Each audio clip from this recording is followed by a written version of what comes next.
नमस्कार विद्यार्थी मित्रांनो, स्वागत आहे तुमचं लर्न विथ मी आपल्या यूट्यूब चॅनलमध्ये. आज आपण बघणार आहोत इयत्ता 8वी मराठी पायाभूत चाचणी प्रिव्हियस इयर क्वेश्चन पेपर. ठीक आहे, हा सराव पेपर असून याचा तुम्हाला खूप मोठ्या प्रमाणात सराव करायचा आहे. यामध्ये आपण पेपरचा पॅटर्न कसा असणार आहे याविषयी माहिती बघणार आहोत. चला आता आपण जाऊया कोणताही वेळ न वाया घालवता प्रश्न क्रमांक 1 कडे. प्रश्न क्रमांक 1 बघा, तोंडी परीक्षा. तोंडी परीक्षा म्हणजे तुम्हाला यामध्ये कोणत्याही प्रकारचं लिखाण करायची गरज नाही आहे. हे जे काही प्रश्न दिले जाईल ना त्यामध्ये तुम्हाला तोंडीत शिक्षकांना उत्तर द्यायचं आहे.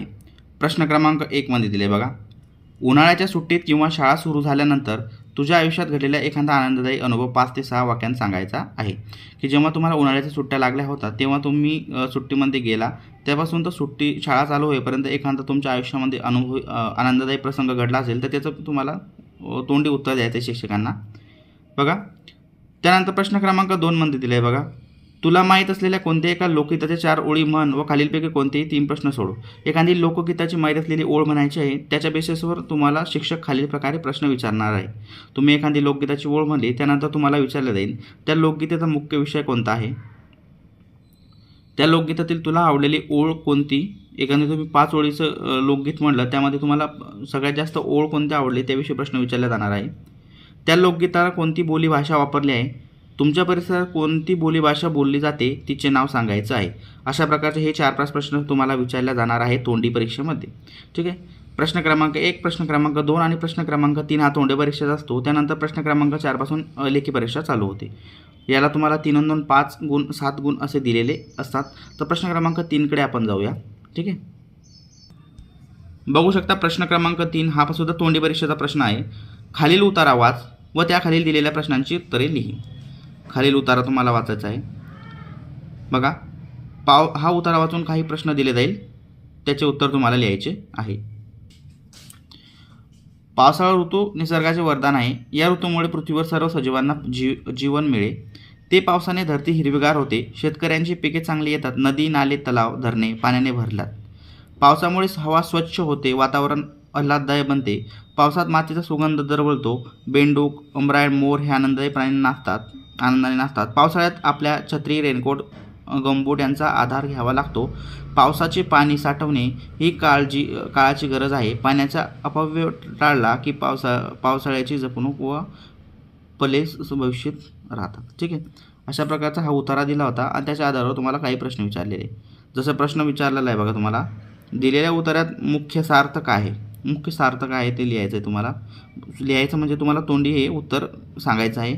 पावसाळ्यामुळे शेतकऱ्यांना कसा फायदा होतो, यामध्ये कसा फायदा होतो तुम्हाला उतार्यामध्ये दिलेला आहे. कशा प्रकारचा फायदा होतो, तुम्ही पावसाचे पाणी कसे साठवाल तुमचे मत लिहायचं आहे.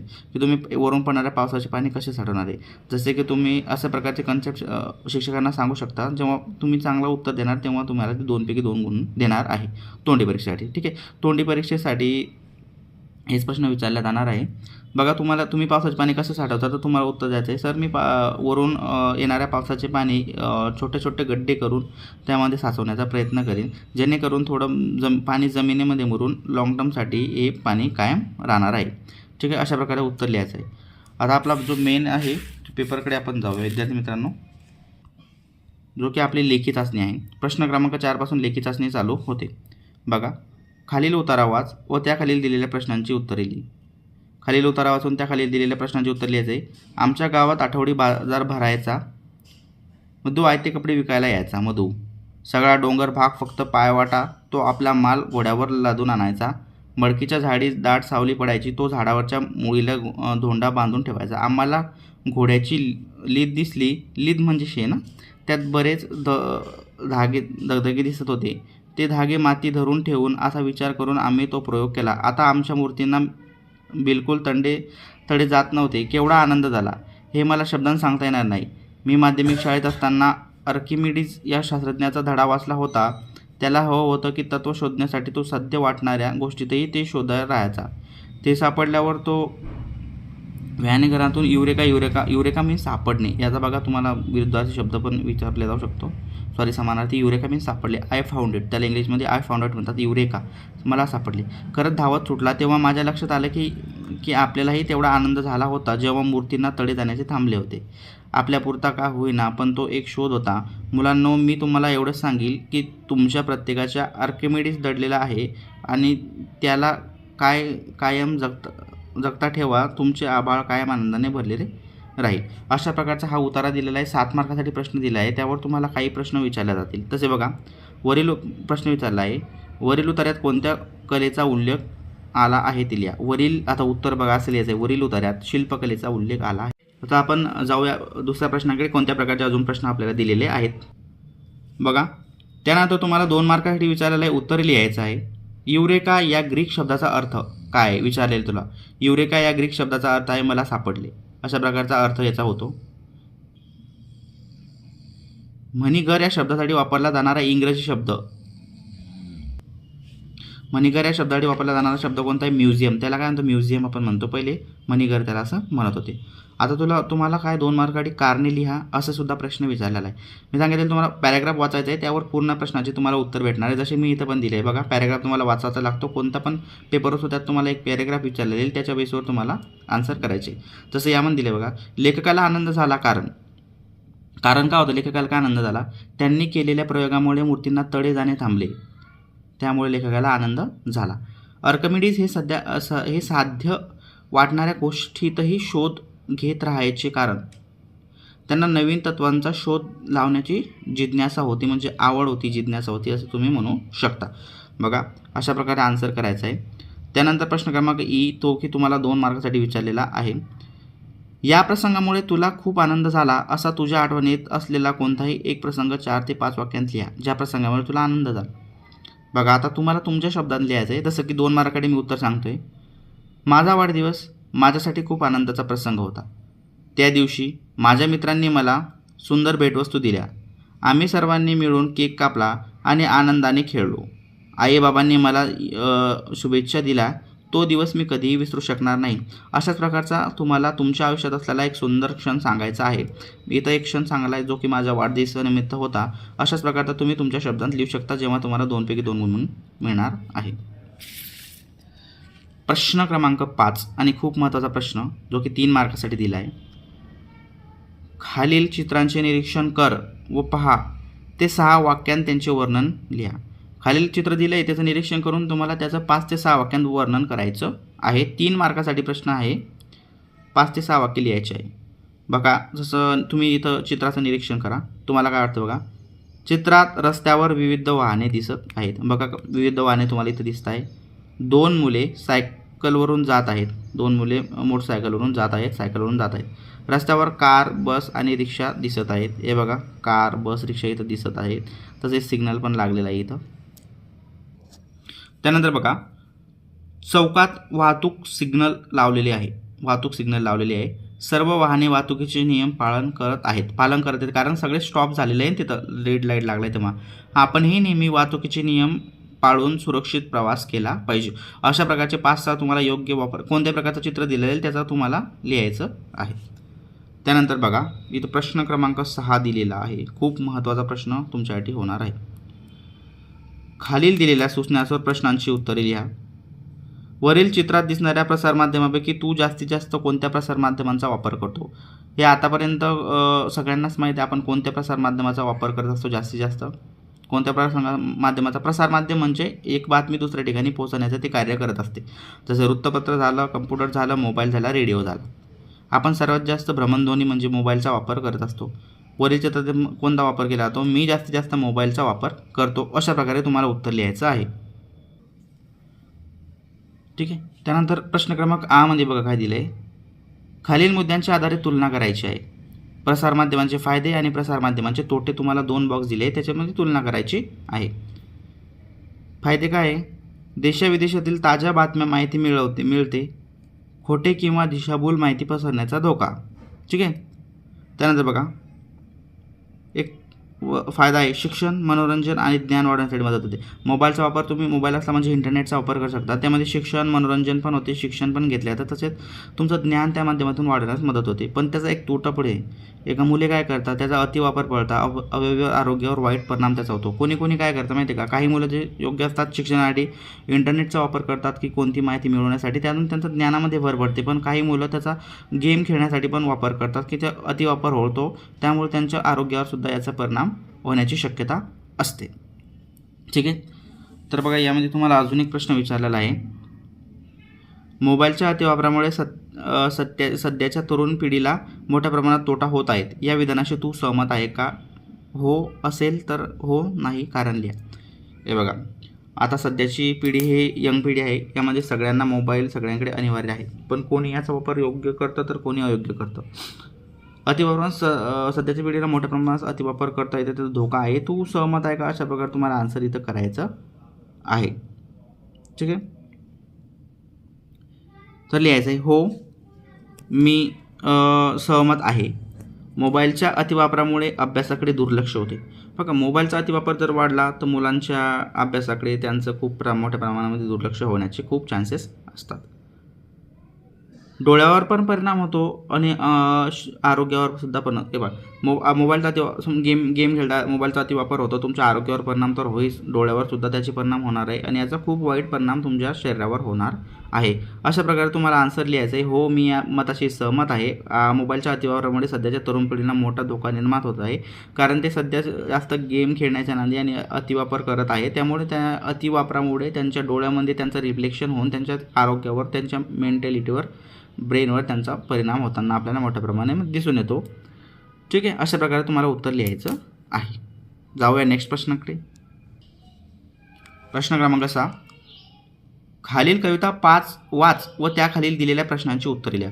तुम्हाला खालील कविता वाचायची आहे, त्याखाली तुम्हाला काही प्रश्न दिले जाईल, त्याचं खूप चांगल्या प्रकारे तुम्हाला आन्सर करायचं आहे. 9 मार्कासाठी प्रश्न आहे. एकदा कवितेचं वाचन करून दाखवतो. हिरवीगार झाडी, स्वच्छ निर्मळ हवा, निसर्गांची हीच देण, जीवनाची ठेवा. नद्या डोंगर सागर देतात आपल्याला साऱ्या, त्यांच्याशी जपू नाते हीच खरी कृतज्ञता.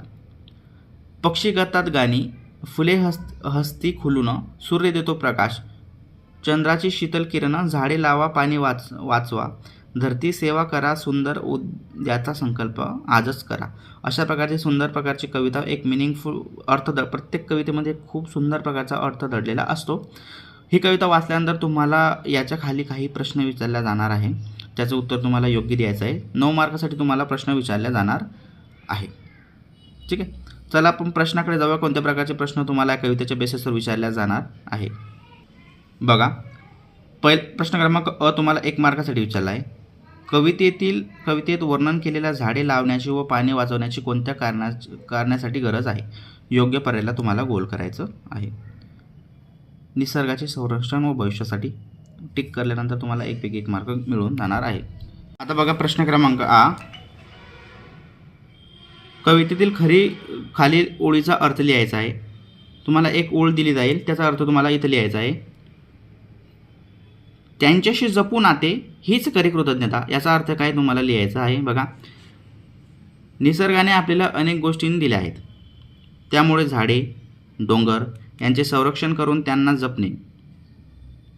त्यानंतर प्रश्न क्रमांक ई मध्ये कवितेतील यमक जोडणारे शब्द लिहायचे आहेत. यमक म्हणजे रायमिंग वर्ड्स ह्याला इंग्लिशमध्ये म्हणतात. यमक जोडणारे शब्द जसे हवा ठेवा, करा. ठीक आहे. अशा प्रकारे शब्द तुम्हाला लिहायचे आहे. त्यानंतर बघा, निसर्ग या कवितेतील आलेल्या शब्दांपैकी समानार्थी शब्द लिहायचा आहे. जसे देणचं भेट, सेवाचं मदन. अशा प्रकारे तुम्हाला हे समानार्थी शब्द लिहायचं आहे. निसर्गमित्र या कवितेचा मुख्य संदेश तुमच्या शब्दांत लिहायचा आहे.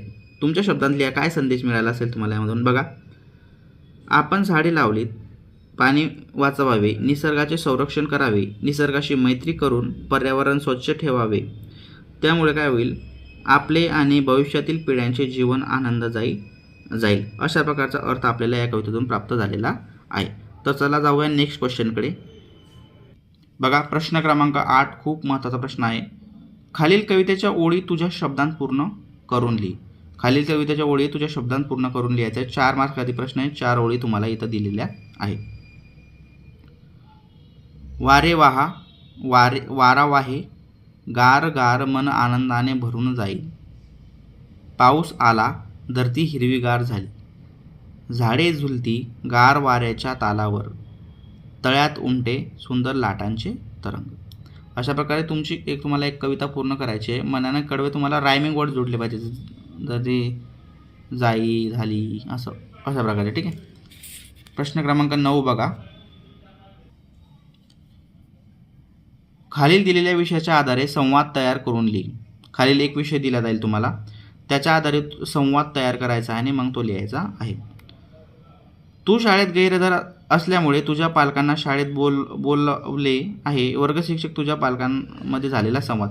हे बघा, एखादा विद्यार्थी जर भरपूर दिवस गैरहजर राहिला, अब्सेंट राहिला, तर त्याच्या पालकाला शाळेत बोलवलं जातं आणि त्यांच्याशी संवाद कसा होतो अशा प्रकारे तुम्हाला संवाद मांडायचा आहे. असं नाही की हाच संवाद लिहायचा आहे. जर अशा प्रकारचा प्रश्न आला तर तुम्ही तुमच्या मनात सुद्धा संवाद लिहू शकता. बघा, वर्ग शिक्षक, नमस्कार, तुम्हाला शाळेत बोलावले आहे कारण तुमचा मुलगा अनेक दिवसापासून गैरहजर आहे. पालक म्हणतात नमस्कार शिक्षकांना, काही कौटुंबिक अडचणीमुळे तो येऊ शकला नाही. त्यानंतर वर्ग शिक्षक म्हणतात नियमित उपस्थिती महत्त्वाची आहे. पालक म्हणतात हो सर, चूक झाली आमची, याच्यापुढे तो नियमित शाळेत येईल. वर्ग शिक्षक, छान, काही अडचण असल्यास शाळेशी संपर्क करा. पालक, नक्की सर, आम्ही पूर्ण सहकार्य करू, धन्यवाद. ठीक आहे. अशा प्रकारचा हा संवाद लिहायचा आहे. 4 मार्कासाठी हा संवाद होणार आहे आणि पेपरच्या दृष्टीने खूप महत्त्वाचा आहे. तर आपण जाऊया आता प्रश्न क्रमांक 10 कडे. प्रश्न क्रमांक 10 बघा. खालील बातमी वाच व त्या खालील दिलेल्या प्रश्नांची उत्तरे लिहायची आहे. खालील बातमी वाचायची, त्याच्यावर काही प्रश्न विचारले, त्याचं उत्तर तुम्हाला लिहायचं आहे. बघा, ऊस तोडणी मजुरांच्या मुलांचा शाळेत वाजागाजात प्रवेश. ऊसतोड्याचा जो ऊसतोडे असतो कामगार, त्याच्या मुलावर आधारित एक पॅरेग्राफ आहे. सांगली दिनांक 15 जून आमच्या वर्गाकडून ज्ञान मंदिर प्रवाशाला सांगली शाळेत ऊसतोडणी मजुरांच्या मुलांचा वाजागाजात शाळेत प्रवेशोत्सव साजरा करण्यात आला. ऊसतोडणी मजुरांच्या नियमित स्थलांतरामुळे ज्या मुलांना शिक्षण घेता येत नाही अशा मुलांना शाळेत मुख्य प्रवाहात आणण्यासाठी राज्य शासनाने बालरक्षक चळवळ सुरू केली. शाळेत शिक्षकांनी चळवळी अंतर्गत 15 स्थलांतरित मुलांच्या शाळा प्रोत्साहन शनिवारी ज्ञान मंदिर प्रवेशाला प्रमुख पाहुण्यांचा उपस्थित साजरा केला. यावेळी शाळेबाह्य मुलांचे शहरातून मिरवणूक काढण्यात आली. शाळेच्या मुख्याध्यापकांनी शिक्षकांनी मिळून ऊस तोडणी मजुरांच्या मुलांना शालेय साहित्य भेट दिल्या. मुख्याध्यापकांच्या परिसरात हा त्यांच्या अंडरमध्ये कार्यक्रम पार पाडण्यात आला. हा पॅरेग्राफ आहे. याच्या विषयीवर तुम्हाला काही प्रश्न विचारले जातील. बघा, बातमीतील कार्यक्रमाचे नाव काय आहे सांगा. शाळा प्रवेशोत्सव, कार्यक्रमाचं नाव आहे शाळा प्रोत्सव. ही बातमी कुठली आहे? ही बातमी आहे सांगलीची. हा कार्यक्रम कोणासाठी आयोजित करण्यात आला? हा कार्यक्रम ऊसतोडणी मजुरांच्या मुलांच्या मुलांसाठी हा कार्यक्रम राबवण्यात आला. या कार्यक्रमात किती मुलांचा प्रवेश करण्यात आला? 15 मुलांचा प्रवेश करण्यात आला. ठीक आहे. किती मुलांचा? 15. बघा, 15 स्थलांतरित मुलांचा शाळा प्रवेशात शनिवारी ज्ञानमंदिर पार पडला. अशा प्रकारचा पॅरेग्राफमध्ये पण तुम्हाला उत्तर दिलं आहे. फक्त पॅरेग्राफचं वाचन तुम्हाला व्यवस्थितरित्या केल्यानंतर या प्रश्नांना तुम्हाला आरामात सॉल्व्ह करता येणार आहे, कोणत्याही प्रकारचा प्रश्न विचारल्यानंतर. चला जरा जाऊया आता नेक्स्ट प्रश्नाकडे.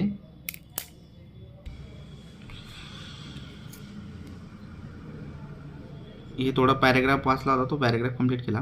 बघा, त्यानंतर बघा, दिलेल्या बातमीतील समाजातील कोणत्या संस्थेचा उल्लेख केलेला आहे? कोणत्या संस्थेचा उल्लेख केलेला आहे इथं तुम्हाला उत्तर लिहायचं आहे. ऊसतोड मजुरांच्या मुलांचे शिक्षणापासून वंचित राहण्यासाठी साजरा केलेला आहे. ही समस्या होती ना, साजरा केला 1 मार्कासाठी. त्यानंतर पुन्हा एक प्रश्न विचारला तो 1 मार्कासाठी. ऊसतोड मजुरांच्या मुलांना शाळेत आणण्यासाठी राज्य शासनाने कोणती चळवळ सुरू केली? आपण अगोदरच पॅरेग्राफमध्ये वाचलं की बालरक्षक चळवळ सुरू केलेली आहे, की त्या मुलांना चांगलं शिक्षण घेता यावं, चांगलं शाळेत येता यावं, त्यासाठी ही बालरक्षक चळवळ चालू केलेली आहे. प्रश्न क्रमांक ई बघा. तुझ्या परिसरातील शाळाबाह्य असणाऱ्या मुलांनी शाळेत यावे यासाठी तू काय करील? 4 ते 5 वाक्यांत लिहायचं आहे. तुमच्या परिसरात जर अशा प्रकारची घटना घडत असेल तर तू स्वतः काय करणार आहे? तुमचं स्वमत इथं स्पष्ट करायचं आहे. तर असं लिहायचं आहे, मी शाळाबाह्य मुलांना शिक्षणाचे महत्त्व समजावून सांगेल. पहिले तर महत्त्व समजावून सांगावं लागेल तुम्हाला, तेव्हाच ते शाळेत येण्यासाठी काहीतरी राजी होईल. त्यांच्या पालकांशी चर्चा करून मुलांना शाळेत पाठवण्यासाठी विनंती करेल. ताई शाळेत तो लावत आहे, शाळेत पाठवण्याची विनंती करेल. शाळेतील शिक्षकांची मदत घेऊन मुलांना शाळेत नियमित येण्यासाठी प्रोत्साहन करेल. यासाठी तुम्ही कोणाची शिक्षकांची मदत घेणार आहे. ठीक आहे. प्रश्न क्रमांक 12 बघू शकता इथं. प्रश्न क्रमांक 12 दिला आहे. 12मध्ये दिलं आहे, दिलेल्या सूचनेनुसार प्रश्न सोडवा. खालील वाक्यात रिकाम्या जागी पर्याय योग्य वाक्यप्रचार निवडून लिहा. वाक्य आहे, विद्यार्थ्यांची मस्ती चालू असताना वर्गात वर्ग शिक्षकांनी प्रवेश केला. हे पाहून साऱ्या विद्यार्थ्यांची धाबेदन आणली. ठीक आहे. धाबेदन आणली म्हणजे काय आहे, धाबेदन आणली म्हणजे घाबरून गेली ते. ठीक आहे. अशा प्रकारचा याचा वाक्यप्रचार आहे. व्याकरणाचे प्रश्न आहे, शब्दसमूहाबद्दल एक शब्द म्हणजे अनेक शब्दाचा एक समूहाबद्दल एक शब्द असतो. समाजाची सेवा करणारा त्याला काय म्हणतात, समाजसेवक. नवरंगांचा समूह त्याला काय म्हणतात, नवरात्रींचा समूह, नवरात्री. ठीक आहे. त्यानंतर बघा, आग या शब्दाचा खालीलपैकी कोणता समानार्थी शब्द नाही तो लिहा. आगला आगच म्हणतात ना, हाच नाही, वन्ही, जाळ, जोम. ठीक आहे. अशा प्रकारचे तुम्हाला व्याकरणाचे काही प्रश्न आहे. आता एक लास्टचा नेक्स्ट प्रश्न होणार आहे आपला. प्रश्न क्रमांक ई मध्ये बघा, खालील वाक्यात योग्य त्या ठिकाणी विरामचिन्हाचा वापर करून पुन्हा ती लिहायचे. शाब्बास चांगले काम केलेस. तर शाब्बासच्या जागी नंतर उद्गारवाचक चिन्ह येतं, चांगले काम केलेस. ठीक आहे. अशा प्रकारचं लिहायचं आहे तुम्हाला, 1 मार्कासाठी आहे. हे व्याकरणाचे प्रश्न आहे. शरीराच्या अवयवाबद्दल एक म्हण लिहायची आहे. हातातले सोडून पडत्याच्या पाठीमागे लागू नये. शरीराच्या अवयवाबद्दल झाली ना, हात किती अवयवाला सोडून पडत्याच्या पाठीमागे लागू नये, पाठ. ठीक आहे. प्रश्न क्रमांक 12, खालीलपैकी तुझ्या परिसरातील कोणत्याही एका व्यावसायिकाची अथवा परिसरातील व्यक्तीची मुलाखत घेण्यासाठी 5 प्रश्नांची प्रश्नावली तयार कर. खूप महत्त्वाचा प्रश्न आहे. एखादा व्यावसायिक तुम्हाला शोधाचा आहे. दिलं आहे बघा, कुंभाराचा घे, भाजी विक्रेत्याचा घे, शिक्षकाचा घे, चित्रकारचा घे आणि त्याच्यावर काही प्रश्नावली तुला तयार करायची आहे. जसे मी तर शिक्षक निवडलं. शिक्षकाविषयी तुमचे नाव काय आहे हा झाला एक प्रश्न, क्वेश्चन मार्क दिला. प्रश्नार्थक चिन्ह द्यायचंच आहे. जर तुम्ही इथं दिलं नाही तर याला मार्क भेटणार नाही. ठीक आहे. तुम्ही कोणता व्यवसाय करता, प्रश्नार्थक चिन्ह. तुम्हाला या व्यवसायात किती वर्षाचा अनुभव आहे, प्रश्नार्थक चिन्ह. या व्यवसायात कोणत्या अडचणी येतात. ठीक आहे. इथं प्रश्नार्थक चिन्ह पण द्यायचं आहे. मार्क मिळत नाही, प्रश्नार्थक चिन्ह नाही दिलं तर तुम्हाला द्यावंच लागतं. ठीक आहे. या व्यवसायात कोणत्या अडचणी येतात, विद्यार्थ्यांना तुम्ही कोणता संदेश द्याल, प्रश्नार्थक चिन्ह तुम्हाला इथं द्यायचे आहे. त्यानंतर आपला लास्टचा प्रश्न होणार आहे. प्रश्न क्रमांक 13, दिलेल्या सूचनानुसार खालील प्रश्न सोडवायचे आहे. बघा, 6 मार्कासाठी प्रश्न आहे. त्याचे सब प्रश्न, खालील वाक्यातील अधोरेखित शब्दांचे समानार्थी शब्द लिहायचे आहे. समाने बागेतील फुले वेचून आणली. अंडरलाईन केले फुले. फुलेचा समानार्थी शब्द काय, पुष्पे. पुष्पे म्हणजे याला फुले सुद्धा म्हणतात. आहे. खालील वाक्यातील विरोधी शब्द लिहायचा आहे. आम्ही भारताचे नागरिक आहोत. विरोधी आहे परदेशी. नागरिक आणि परदेशी डिफरंट विरुद्धार्थी शब्द झालेला आहे. फुले आणि पुष्पे. समानार्थी शब्द म्हणजे एकाच अर्थाचे शब्द असतात. विरुद्धार्थी म्हणजे त्यांचा विरुद्ध असतात एकमेकांच्या. जसे हातचा विरुद्धार्थी पाय. ठीक आहे. खालील दिलेल्या कोणत्याही 2 अव्ययांचा वापर करून 2 वाक्ये तयार लिहा. नेहमी आणि वर पहा. मी नेहमी वेळेवर शाळेत जातो. ठीक आहे. राम आणि श्याम मैदानात खेळत आहेत. 2 मार्कासाठी 2 प्रश्न लिहायचे इथं आहे तुम्हाला. ई, वाक्यातील लेखक नियमानुसार अदुद्ध असलेले शब्द शुद्ध करून लिहायचा आहे. अशुद्ध शब्द शुद्ध करून लिहायचा आहे. संधिप्रकाश आकुंचन होऊ शकतात. शुद्ध शब्द आहे आकुंचन. अकुंचन नव्हता इथं, याला काना होता. आकुंचन शब्द आहे तो आणि कवर अनुस्वार आहे. तर विद्यार्थी मित्रांनो, आय थिंक इथंच आपला पेपर समाप्त होतो. आजसाठी इथेच थांबूया. व्हिडिओ आवडला असेल तर लाईक करा, चॅनलला सबस्क्राईब करा. भेटू अशाच प्रकारच्या नेक्स्ट व्हिडिओसाठी. Thank you for watching this video. Bye bye, take care.